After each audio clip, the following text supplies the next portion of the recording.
नमस्कार, the wire में आपका स्वागत है। मैं हूं आरफा खानम शेरवानी। दिल्ली और हरियाणा का बॉर्डर, सिंघू बॉर्डर, जो कि किसान आंदोलन के लिए अब तक मशहूर रहा, इसी सिंघू बॉर्डर से बहुत दर्दनाक खबर आई जिसने सबको हैरान कर दिया, चौंका दिया। वो ये था कि पुलिस के बैरिकेड से एक लाश मिली वहां पर, एक ऐसी लाश जिसमें कि खून टपक रहा था और एक व्यक्ति का हाथ कटा हुआ था। कहा यह गया कि उस व्यक्ति ने सिख धर्म की पवित्र किताब का अपमान किया है और इसके लिए उसको मार डाला गया है, उसका कत्ल कर दिया गया है। लेकिन जिस तरह से इस पूरे मामले पर जो घटनाक्रम बदल रहा है, उस पर सबसे ज़्यादा हैरानी की बात है कि क्या ये माना जाए कि ये वो घटना है जिसका इंतज़ार जो विरोध कर रहे हैं किसान आंदोलन का, वो लगातार करने की कोशिश कर रहे थे, वही इंतज़ार कर रहे थे कि किसी न किसी तरीके से हिंसा से किसान आंदोलन को जोड़ दिया जाए और उसकी विश्वसनीयता कम की जाए। लेकिन अगर इस सवाल को भी थोड़ी देर के लिए अलग कर दिया जाए तो सबसे ज़्यादा हैरानी की बात है कि इसके बाद जो प्रतिक्रियाएं आ रही हैं, यानी कि वो लोग जिन्होंने इस हत्या को अंजाम दिया है, उन्होंने पुलिस में जाके सरेंडर किया और इसको लेकर कोई पछतावा नहीं है। निहंग सिखों का ही एक समूह है, उसमें 3 लोग जिनको कि पुलिस ने गिरफ्तार कर लिया है और वो हिरासत में भेजे जा चुके हैं, लेकिन पुलिस की कस्टडी में भेजे जा चुके हैं। लेकिन उसके बावजूद भी एक तबके में इसको लेकर एक समर्थन भी देखा जा रहा है। निहंग सिखों के जत्थेदारों का ये कहना है कि उन्होंने जो एक ख़ास इसमें मुख्य आरोपी हैं सरबजीत सिंह, उन्हें उन पर गर्व है और उनके लिए वो कानूनी पैरवी भी करेंगे। तो नहीं, आप ये देखिए कि किसान आंदोलन के नेताओं ने इससे अपने को अलग किया है, लेकिन जिस तरह की निंदा और आलोचना की उम्मीद की जा रही थी, उन शब्दों का इस्तेमाल वो भी मैं आपको बताऊंगी कि क्या बोला है किसान आंदोलन के लोगों ने। लेकिन इसके अलावा आप ये देखिए कि जो जत्थेदार हैं उन्होंने ये बोला, और मौत के बाद भी इस व्यक्ति को, जो कि एक दलित सिख समुदाय से आता है पंजाब के, और इसीलिए एक जातिगत कोण भी इसमें देखा जा रहा था कि क्या ये जातिगत हिंसा का मामला है, क्या ये कास्ट वायलेंस भी है, जो धार्मिक कट्टरता है। इसके अलावा क्योंकि जब कड़ी सुरक्षा के बीच अंतिम संस्कार हुआ लखबीर नाम के इस व्यक्ति का, इसका कत्ल किया गया, तो घर के सिर्फ 12 सदस्य मौजूद थे और गांव का कोई व्यक्ति नहीं था, इसमें कोई सिख शामिल नहीं हुआ। परिवार से कहा गया कि वो अंतिम संस्कार कर सकते हैं, लेकिन धार्मिक संस्कार इसमें नहीं होंगे, इस व्यक्ति को वो नहीं करने दिया जाएगा। यानी कि अंतिम अरदास जो होता है, जो एक लास्ट प्रेयर जिसे कहा जाए, लास्ट रिस्पेक्ट्स, उसमें भी कोई शामिल नहीं था, श्रद्धांजलि में भी। और इसके अलावा कोई भी राजनीतिक दल का कोई नेता शामिल नहीं हुआ लखबीर सिंह के अंतिम संस्कार में। तो सबसे ज़्यादा हैरानी की बात यह है कि किस तरह से इस घटना के बाद भी इसको लेकर पछतावे की कमी, जो जत्थेदार हैं उनका ये कहना कि वो समर्थन करते हैं, और इसके अलावा किस तरह से जो मौत के बाद भी अपमानित किया गया इस व्यक्ति को, ये तमाम चीज़ें हमारी जो समाज है उसके उस अंधेरी कोठरी का दरवाज़ा हमारे सामने खोलते हैं कि एक प्रोग्रेसिव, एक प्रगतिशील आंदोलन के बीच किस तरह की घटना हुई, और क्या वाकई ये माना जाए कि ये ऐसी घटना है जिससे कि कहीं ना कहीं जो आम आदमी का विश्वास है कि किसान आंदोलन जो लोकतंत्र हैं उसके ज़्यादा दरवाजे खोलेगा, उसकी खिड़कियां खोलेगा, उसको लेकर एक शक शुबा पैदा हो रहा है। मैं आपको संयुक्त किसान मोर्चा की ने जो निंदा की है वो भी आपको पढ़ के सुना देती हूँ। उन्होंने ये कहा कि संयुक्त किसान मोर्चे ने इस नृशंस हत्या की निंदा करते हुए उन्होंने कहा, ये स्पष्ट कर देना चाहते हैं हम कि इस घटना के दोनों पक्षों से संयुक्त किसान मोर्चे का कोई संबंध नहीं है। हम किसी भी धार्मिक ग्रंथ या प्रतीक की बेअदबी के खिलाफ हैं। आप दोनों सेंटेंस को साथ में पढ़िए। लेकिन इस आधार पर किसी भी व्यक्ति या समूह का कानून अपने हाथ में लेने की इजाज़त नहीं है। हम ये मांग करते हैं कि इस हत्या और बेअदबी के षड्यंत्र के आरोप की जांच कर दोषियों को कानून के मुताबिक सजा दी जाए। संयुक्त किसान मोर्चा किसी भी कानून सम्मत कार्रवाई में पुलिस और प्रशासन का सहयोग करेगा। लोकतांत्रिक और शांतिपूर्ण तरीके से चला ये आंदोलन किसी भी हिंसा का विरोध करता है। इस सब के बाद आप ये देखिए किसान आंदोलन के जो ये संयुक्त किसान मोर्चा है उसका ये एक बहुत ही संभला हुआ, सधा हुआ, मैं कहूँगी बड़ा संतुलित ये एक तरह से बयान आया है, ताकि एक तरफ के लोग भी नाराज़ ना हो, दूसरी तरफ वो जो निंदा करना चाहते हैं वो भी हो जाए, किसान आंदोलन अपने को इससे अलग भी कर ले इस घटना से। लेकिन इसके साथ साथ जो चश्मदीद हैं, न्यूज़ लॉन्ड्री की ये रिपोर्ट में पढ़ी थी जिसमें चश्मदीद गवाह ये बता रहे हैं कि उन्होंने उसकी हत्या होती हुई देखी, लेकिन कोई हस्तक्षेप नहीं किया, किसी ने इसको रोका नहीं।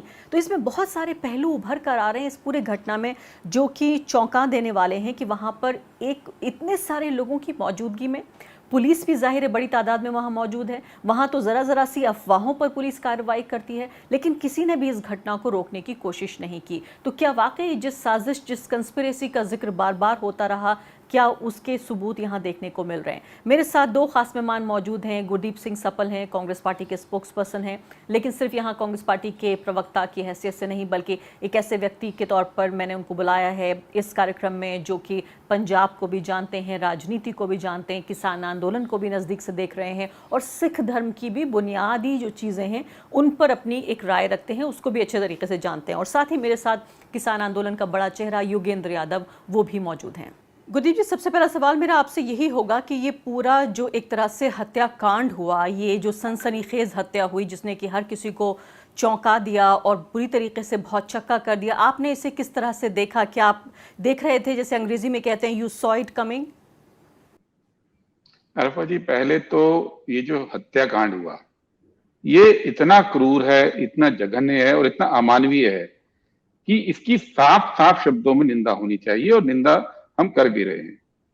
क्योंकि ऐसे घटनाक्रम की अगर आप निंदा साफ नहीं करते हैं या उसको कोई कॉन्टेक्स्ट देने की कोशिश करते हैं, कोई अगर मगर किंतु परंतु लगाते हैं, तो इसका मतलब ये होता है कि आप कहीं ना कहीं उस इस तरह की वायलेंस के पक्ष में अपना वोट दे रहे हैं, इस तरह की वायलेंस के पक्ष में आप खुद को खड़ा कर रहे हैं। और ये बहुत अच्छा होता, जैसे पहले हमारे यहाँ होता भी था कि हर तरह के अपराध को सिर्फ और सिर्फ अपराध माना जाए। हर तरह के अपराध के अंदर सीधा सीधा ये हो कि भाई ये अपराध है, देश में कानून है, कानून के हिसाब से अपराधी को सजा मिले। किसी भी अपराधी को ना तो फूल मालाएं पहनाई जाए, ना लिंचिंग के बाद तिरंगा उड़ाया जाए, ना उसके पक्ष में नारे लगाए जाए, तो ये बहुत सिंपल हो जाएगा। और ये ऐसा नहीं है कि एक एक वन ऑफ चीज हो रही है। लगातार कुछ सालों में हमारे यहाँ वायलेंस के माध्यम से स्कोर सेटल करना, पॉलिटिकल डिबेट सेटल करना या पॉलिटिकल डिबेट को उठाना, सिर्फ सेटल करना नहीं, ये शुरू हो गया है। और जितना ये बढ़ेगा उतना कानून का राज, रूल ऑफ लॉ कमजोर होता जाएगा। इसलिए स्पष्ट शब्दों में इसकी निंदा बहुत जरूरी है। योगेंद्र यादव जी, आप बताइए कि किसान आंदोलन का एक हिस्सा होने के नाते आप इसे किस तरह से देख रहे हैं? हम जानते हैं, वैसे मैंने अपनी प्रस्तावना में कहा, बाकायदा मैंने बयान पढ़ के सुनाया कि क्या कुछ कहा गया, लेकिन उसमें भी जो गुरदीप जी कह रहे हैं कि एक तरह से निंदा हो रही है लेकिन नहीं हो रही है। हम हत्या की निंदा करते हैं लेकिन जिन हत्यारों ने किया है उनकी निंदा नहीं करते। ये किस तरह की निंदा हुई? सबसे पहली बात तो यह है कि एक हत्या है, नृशंस हत्या है, इरादतन हत्या है, बहुत बर्बर तरीके से की गई है और उसके बाद उसका दिखावा हुआ है। तो ये तो किसी भी तरह से इंसानियत के नाते, कानून के नाते, सिक्खी के नाते ये सही नहीं है। बाद में हमें पता लगा कि जो इसके शिकार थे, लखबीर सिंह, वो खुद दलित थे। उसके कुछ बाद में पता लगा कि इसके जो अभियोगी हैं, जो दो एक्यूज्ड हैं जिन्होंने सबसे पहले सरेंडर किया, वो दोनों भी दलित हैं। तो ये शुरू में जिस तरह से इसे सिख बनाम गैर सिख, क्योंकि शुरू में ऐसा लगा था कि जो विक्टिम है वो शायद हिंदू है, वो सही नहीं है। ना ही ये कहना सही है कि किसी गैर दलित ने दलित की हत्या की है। लेकिन ये तो सच है ना कि जो व्यक्ति जिसका मृत्यु हुई इस नृशंस तरीके से, वो दलित था, वो गरीब था, वो मजदूर था, बहुत असहाय था। तो इस बात को नजरअंदाज नहीं किया जा सकता, नहीं करना चाहिए कि इस सिचुएशन का विक्टिम दलित था और इस देश में दलित समाज के साथ ऐसी तमाम घटनाएं होती रहती हैं, चाहे करने वाले खुद दलित थे। लेकिन ऐसा भी इस देश में होता है कि दलितों पे हमला करने के लिए दलितों को इस्तेमाल किया जाता है। मेरी अब भी समझ है कि इस घटना का मुख्य एंगल दलित बनाम गैर दलित नहीं है। मुख्य एंगल है धर्म की बेअदबी के नाम पर लोगों को एक व्यक्ति की हत्या। जिस तरह का काम गौरक्षा के नाम पे किया जाता है, जिस तरह का काम तालिबानियों के नाम पे किया जाता है, उस तरह की ये घटना है। इसको मुख्य एंगल दलित गैर दलित का देना गलत होगा। लेकिन इस बात को हमें नजरअंदाज नहीं करना चाहिए कि मरने वाला व्यक्ति उस समाज से था जो कि शोषित है, पीड़ित है, प्रताड़ित है। गुरदीप जी, इसमें जो बहुत दिलचस्प बात यह है कि चलिए मान लेते हैं कि ये दलित और नॉन दलित का मुद्दा नहीं भी है। पहली बात तो बहुत सारे लोग ये भी नहीं समझते पंजाब को कि पंजाब में 1/3 आबादी दलित सिखों की है, वहाँ पे भी छुआछूत का मामला है। मैंने खुद पंजाब में जाके देखा कि अलग अलग वहाँ पर गुरुद्वारे बने हुए हैं, जो अपर कास्ट सिख हैं, जो लोअर कास्ट सिख हैं उनके। तो इस मामले में जो जाति का जो कोण है उसे आप किस तरह से देख रहे हैं? क्या आप योगेंद्र यादव से सहमत हैं? अरफा जी, ये जाति के रूप में ही हत्या नहीं हुई है। इस हत्या का कॉन्टेक्स्ट साफ है। इसके दो दो इसकी वजह हैं।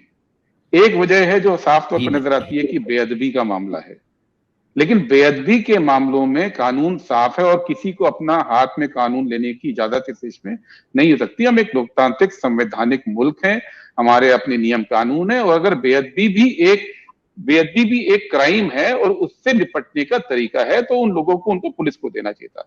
लेकिन दूसरी बात भी बिल्कुल साफ है कि ये किसान आंदोलन को डिस्क्रेडिट करने के लिए भी एक घटना हुई है, और इसकी तह में जाने की इसलिए जरूरत है कि 2-3 चीजें हम अभी तक डिस्कस नहीं कर रहे हैं। एक, ये पूरे घटनाक्रम को जो किया गया उसमें करीब 2.5 घंटे का वक्त बताया जाता है लगा है। 2.5 घंटा का चलने वाला एक क्राइम उस जगह पे होता है जहां 1 साल से किसानों का आंदोलन चल रहा है, जहां पुलिस की व्यवस्था है, तो 2.5 घंटे तक पुलिस कहीं नजर नहीं आती है। 2.5 घंटे तक ना पुलिस है ना इंटेलिजेंस है। तो ये कौन सा सिस्टम की हम बात कर रहे हैं? हम ये नहीं मान सकते हैं कि वो हजारों पुलिस वाले जो वहां पोस्टेड हैं, जो वहां पे, तो सरकार का कोई वहां पे सिस्टम नहीं था कि इसको रोकने का। तो क्यों ना माना जाए कि रोका नहीं गया, पहली बात। और दूसरी बात, जो उनकी बहन है, जो लखवीर सिंह मारे गए, उनकी बहन ने जो बयान दिए हैं उस बयान की जांच होना बहुत जरूरी है। जिसका कहना है कि उसके 50 रुपए नहीं होते थे कहीं जाने के लिए और वो उनसे उधार लेके 50 रुपए गए, और कुछ दिनों से उनके पास किसी का फोन आता था, वो कहते थे मेरे बड़े लोगों से संबंध बन चुके हैं, मैं बहुत बड़े बड़े लोगों से बात कर रहा हूं। वो कौन बड़े लोग थे, कौन उसको वहां से लेके गए? जब तक इन सवालों पे जांच नहीं होगी, और जांच करने वाली हरियाणा गवर्नमेंट है वहां पे, उस हरियाणा के अंदर ये हुआ है, और इस जांच को होना बहुत जरूरी है क्योंकि ये डिस्क्रेडिट करने के लिए भी हुआ है। एक लेकिन सिखों के अंदर एक भावना रहती है अरफा जी। नहीं, लेकिन गुरदीप जी, ये कहा जाएगा कि ये देखिए कंस्पिरेसी थियरीज जो हैं वो दी जा रही हैं सिर्फ इसलिए कि किसान आंदोलन को इस बात से बचाया जा सके कि वहाँ इस तरह की कोई घटना हुई है जो कट्टरता से जुड़ी हुई है। मैं यहाँ पे ये भी सवाल उठाती हूँ, जो मेरे जैसे पत्रकारों पे भी ये आरोप लगा, मुझे कई लोगों के ईमेल आए कि आपने जो किसान आंदोलन के अंदर जो विभिन्नता है, जो डाइवर्सिटी है, जिस तरह से समावेशी ना बनाने की लगातार प्रयत्न हो रहे हैं कि समावेशी बनाना चाहिए था क्योंकि संवैधानिक मूल्यों के लिए लड़ रहे हैं किसान। ऐसे में जो उसी में यानी कि किसानों में ही, किसान समुदाय में ही जो हाशिए का समुदाय है, जो दलित किसान हैं, जो लैंडलेस फार्मर्स हैं, उनका मुद्दा नहीं उठाया गया, और इसी की वजह यहाँ पर देखने को मिल रही है कि एक समुदाय का आधिपत्य रहा आंदोलन में। क्योंकि आंदोलन की जो अंदर की पॉलिटिक्स है, हम उससे इनकार नहीं कर सकते कि वहां भी कुछ लोग ऐसे होंगे जो हाशिए में भी लोगों को हाशिए पे फेंक रहे होंगे। नहीं, मुझे लगता है कि ये बातें आफ्टर थॉट के रूप में एक परसेप्शन क्रिएट करने की कोशिश हो रही है। अगर आप अपनी द वायर को ही अगर गूगल सर्च करें तो वायर ने भी आर्टिकल कैरी की कैसे लैंडलेस लेबरर और जो छोटे किसान हैं उनकी भूमिका इस आंदोलन के अंदर रही है। वो लगातार शामिल रहे हैं, बहुत सारे मीडिया के ऑर्गेनाइजेशन ने उनके इंटरव्यू किए हैं, उनके बारे में छापा है, वो क्यों शामिल हुए हैं ये भी छापा है। ये परसेप्शन ये क्रिएट करने की कोशिश हो रही है कि जो आंदोलनकारी है उसके ऊपर तमाम जिम्मेदारी डाल दीजिए कि समाज के सारे वर्गों की लाने की जिम्मेदारी भी उसकी, एक ऑल्टरनेटिव वर्ल्ड व्यू देने की जिम्मेदारी भी उसकी। लेकिन वो जिस इशू पे आंदोलन कर रहा है उस इशू पर बात मत कीजिए। किसान आंदोलन सीधे सीधे 3 इशू पे जुड़ा हुआ है। 3 जो फार्म लॉ पास किए थे लास्ट ईयर इस सरकार ने, पहले अध्यादेश लाई और फिर उसको कानून बनाया और बिना चर्चा के बनाया, उसको किसान समुदाय खारिज करता है और उसके खिलाफ ही आंदोलन है। अब उस आंदोलन में आप उनसे एक्सपेक्ट कीजिए कि और तमाम चीजों की जवाबदेही उनकी हो, लेकिन जो आंदोलन है उसके बारे में कोई बात ना करे। उसके बारे में ना तो कोर्ट ने अभी तक 1 साल में उसकी कॉन्स्टिट्यूशनैलिटी के बारे में बात की है, ना सरकार उस पर कोई रिस्पॉन्ड कर रही है पिछले कुछ महीनों से। तो ये जो परसेप्शन क्रिएट करने की कोशिश की जा रही है कि आंदोलन में खामी है, वो नहीं है। आंदोलन स्पष्ट रूप से 3 चीजों को लेके है और उन 3 चीजों पे किसान आंदोलन में सभी वर्ग शामिल हैं।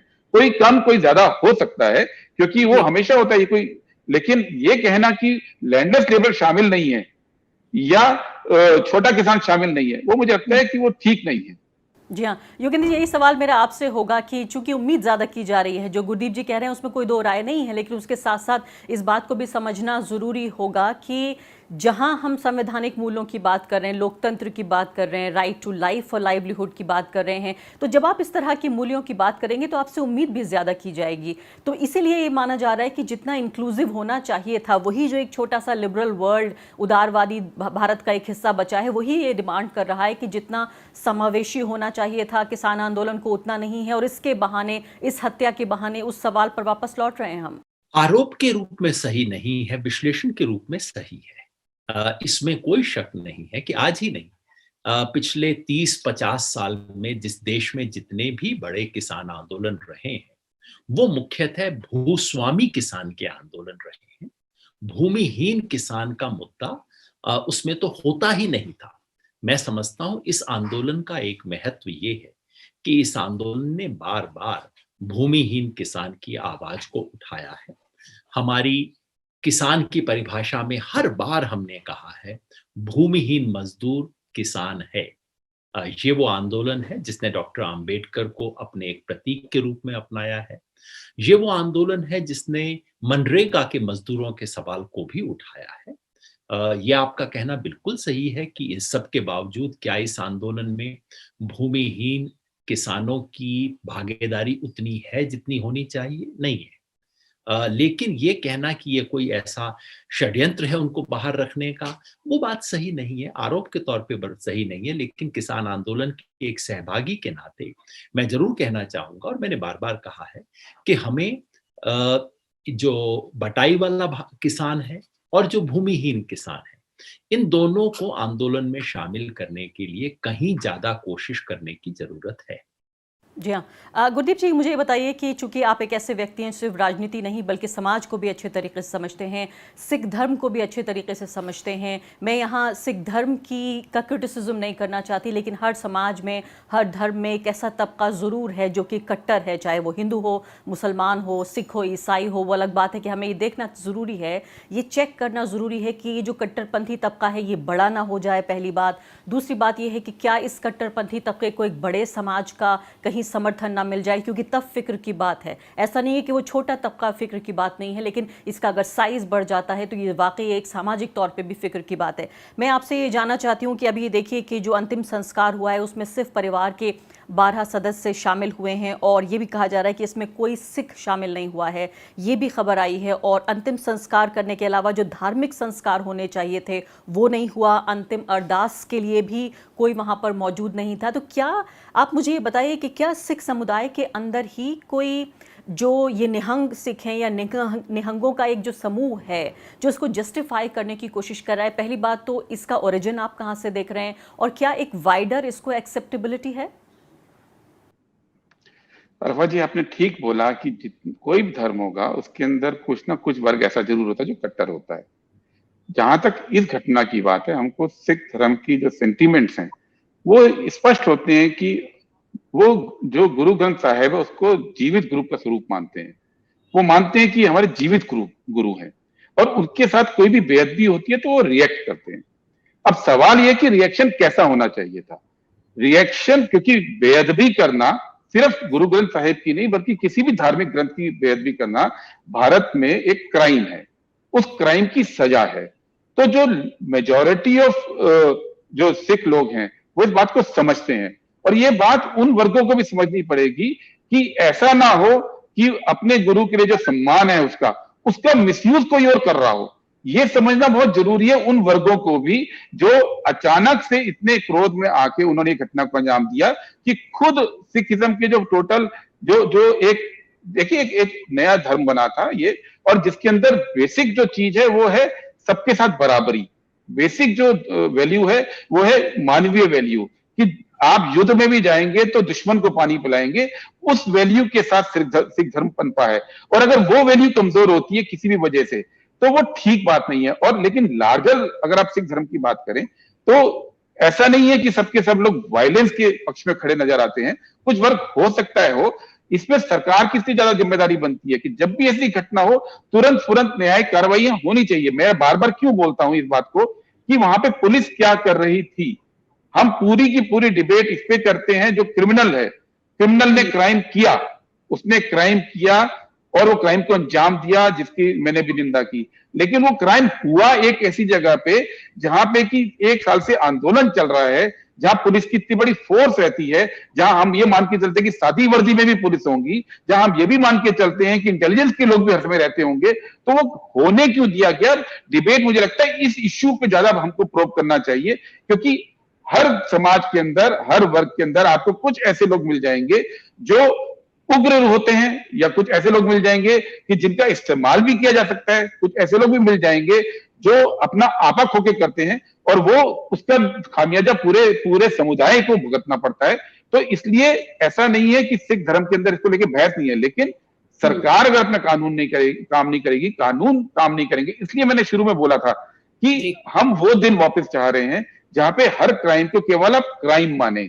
भारत के अंदर नहीं, आपकी बात जायज है और पुलिस वाला जो आप एंगल बता रहे हैं वो भी आपकी बात जायज है, लेकिन ये बात शायद ज्यादा उस तरफ जाती और फोकस भी पत्रकारों का या जो पूरा एक डिस्कोर्स है वो उस तरफ जाता अगर इस बात को लेकर हैरानी नहीं होती कि यहाँ सिंघू बॉर्डर पर भी जो निहंग सिखों का एक समुदाय है, पंजाब से भी इस तरह की रिपोर्ट्स आई हैं कि वहाँ लोग जस्टिफाई करने की कोशिश कर रहे हैं। मैंने जब ट्वीट किया इस मामले में बिना किसी का नाम लेते हुए, तो उन्होंने कहा कि आपको इस पर बोलने का कोई हक नहीं है, ये हमारे लिए कोई सिर्फ पवित्र किताब नहीं है, हमारे गुरु हैं ये। चलिए ये बहस किसी और दिन के लिए, जैसे हमने कहा कि कट्टर तो किसी भी समुदाय में एक तबका कम से कम ऐसा उभरता है। आखिरी सवाल मेरा आपसे ये होगा कि इस पूरे बात के मद्देनजर एक ऐसे पत्रकार के तौर पे भी आपसे ये सवाल पूछ रही हूँ मैं जिसने कि इस किसान आंदोलन को एक एम्पैथी के साथ कवर किया, एक जिसे हम पत्रकारिता में कहते हैं न्यूट्रलिटी के साथ नहीं, क्योंकि जन आंदोलन जो होते हैं और खासकर हाशिए के समुदाय के लोगों के जन आंदोलन वो डेमोक्रेसी और लोकतंत्र के डिफेंस के लिए होते हैं, और इसीलिए इसी जिम्मेदारी के मद्देनजर मैंने ऐसे किया। लेकिन उसके बावजूद भी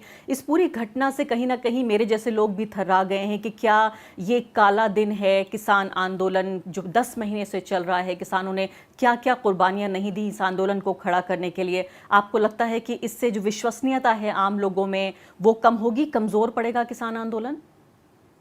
अरफा जी, पिछले 1 साल में बार बार यही तो कोशिश हो रही है कि आंदोलन की विश्वसनीयता को हिंसा से आप कम कीजिए, आंदोलन के अंदर से ही लोग निकालिए जो हिंसा की बात बोले, हिंसा की घटना को अंजाम दें, क्योंकि सरकार जो है वो आंदोलनों को आज एंगेज नहीं कर रही है।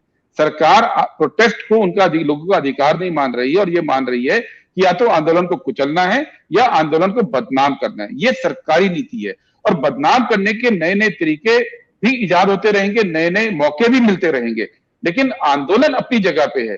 किसान आंदोलन स्पष्ट रूप से कोई सिख आंदोलन नहीं है, उसको सिख आंदोलन को के रूप में कैरिकेचराइजेशन करना चाहती है सरकार, उसमें कभी सफल भी होती है कुछ लोगों के बीच में, पर वापस उसको पीछे हटना पड़ता है क्योंकि ये आंदोलन एक्चुअल में किसानों का आंदोलन है।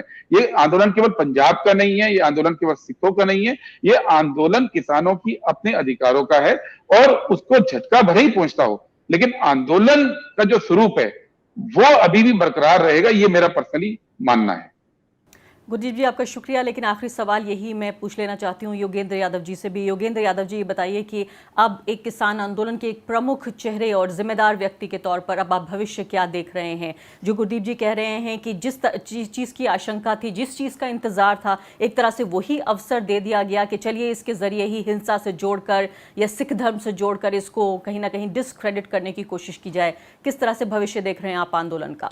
मैं नहीं समझता कि आंदोलन की विश्वसनीयता पर फर्क पड़ेगा। अगर किसान आंदोलन ने वो काम किए होते जो कि कुछ निहंग संप्रदाय के लोगों ने किए हैं, सभी निहंगों ने काम नहीं किया है, उनका भी एक छोटा सा संप्रदाय है जिसने ये काम किया है। अगर किसान आंदोलन भी उनके साथ खड़ा हो जाता, संयुक्त किसान मोर्चा भी कहता हाँ जो हुआ है बिल्कुल ठीक हुआ है, तब जाहिर है मोर्चे की विश्वसनीयता पे फर्क पड़ता और पड़ना चाहिए था। लेकिन मोर्चे ने पहले दिन से कहा ये गलत है, कानून संविधान को अपना काम करना चाहिए, हम सहयोग करेंगे, और उसके बाद हमने सहयोग किया है पुलिस का, प्रशासन का इस मामले में अपराधियों को पकड़ने में, और हमने स्पष्ट किया है कि इस संप्रदाय का या किसी भी निहंग संप्रदाय का इस आंदोलन के साथ कोई संबंध नहीं, यानी कि वो हमारे इस आंदोलन का अंग नहीं है, वो हमारी किसी कमेटी में नहीं है, हमारे किसी डिलिब्रेशंस का हिस्सा नहीं है।